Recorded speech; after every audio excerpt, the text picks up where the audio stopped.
very much.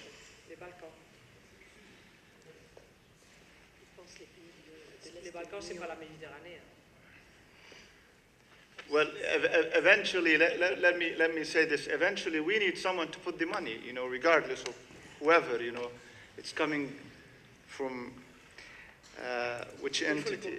Well, so it's whether it's FEMIP or whether it's the new entity or it's any other institution. The point is that we need to have real finance on the table in order to proceed with implementing the project.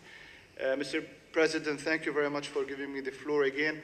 I will make sure that my entertaining closing remarks, as you called it, entertaining, to be very short, because it's not going to be as entertaining as the belly dancing waiting for everybody tonight. So I'm sure that, that they prefer going to that event. Well, thank you very much again. I listened to your deliberations, in particular on the issue of the Euro-Mediterranean Bank, or the initiative for a bank, and I am here to respond and to collect some answers for all the questions that were put to the table, especially by the Algerian delegate. Let me say again, and let's be realistic, that one of the challenges that the process will face is finding the sufficient financial resources. I mean, let's face the reality. The current financial situation of the world economy and our countries is not very good. And I think that all of us are suffering, and I think that the private sector is becoming very complicated and more very nervous and wary where to put its money. But the money is there. The money is available in the private sector. It is there. But I think that the conditions have become different in light of the recent circumstances that we plunged all into as virtue or by virtue of this financial crisis. Where would the money come from? The idea was obviously that we will have to procure the interest of the private sector and the public sector. Both financial institutions in the private sector, whether they were banks or entities, and also in the private sector within the EU and beyond the EU and beyond the Union for the Mediterranean countries. And I refer here possibly to the sovereign funds that you have, for instance, those which do exist in the GCC countries. You have those funds which are related to the Arab League, the economic funds. You have, of course, one very important partner, which is the EIB, the European Investment Bank. And I tell you that it is a very important partner for our work. And they are doing a good job. So basically, you have to direct the process of identification of finance to all of these entities. And in light of this, and in the context of this, the idea of collecting all resources, or maybe creating a central point for all of this, such as the idea of the initiative to have a bank, would prove to be also a prudent and a good choice.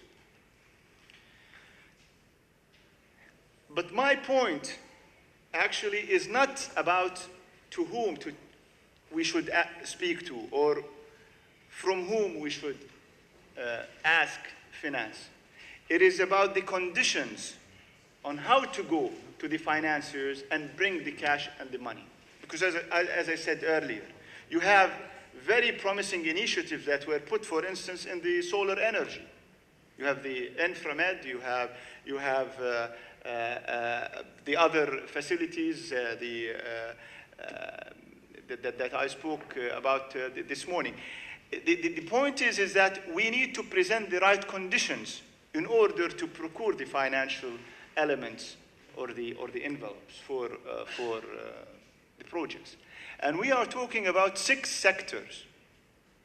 And the 6 sectors actually require lots of financial envelopes, as the President just mentioned. You have the solar energy, you have the maritime routes, you have the higher education, you have the civil protection, you have the water and transport, and also you have tourism, and possibly I'm hearing on some initiatives in terms of immigration. So you have a lot of activities there. Now, the point is that we as what I see the role of the Secretariat, we are the catalyst for all of these endeavors. We should be the central point to mobilize the political and the financial interest of both the countries, the governments, and the private sector. And in order to do this, we have to present ourselves in our work as a collector of the projects to be given to us by the governments or by the private sector. And as the President said, there are about 270 projects now which have been collected. We have to collect those and analyze them and process them in order to go on what we call roadshows. Roadshows from the Secretariat. I have 6 deputies in charge of sections or divisions, and they should go on roadshows in order to collect the financial interest of the players out there. So the point actually is about how do you present this? What is the value added of the Secretariat of the Union for the Mediterranean?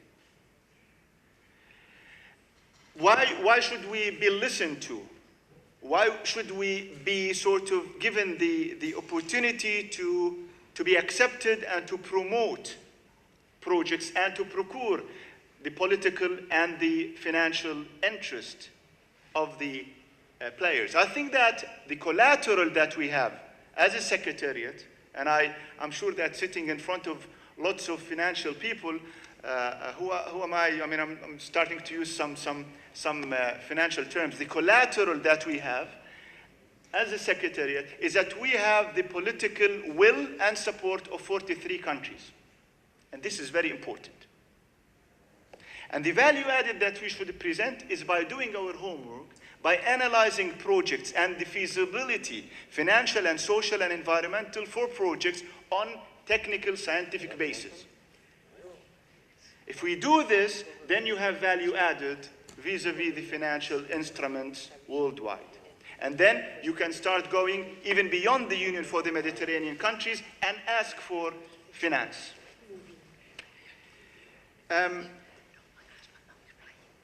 Now, I think that this also would answer the question that the Austrian delegate said, how do we work, how do we function? I think that we need to have a systematic, analytical, progressive, scientific approach, and that we present value added by this approach.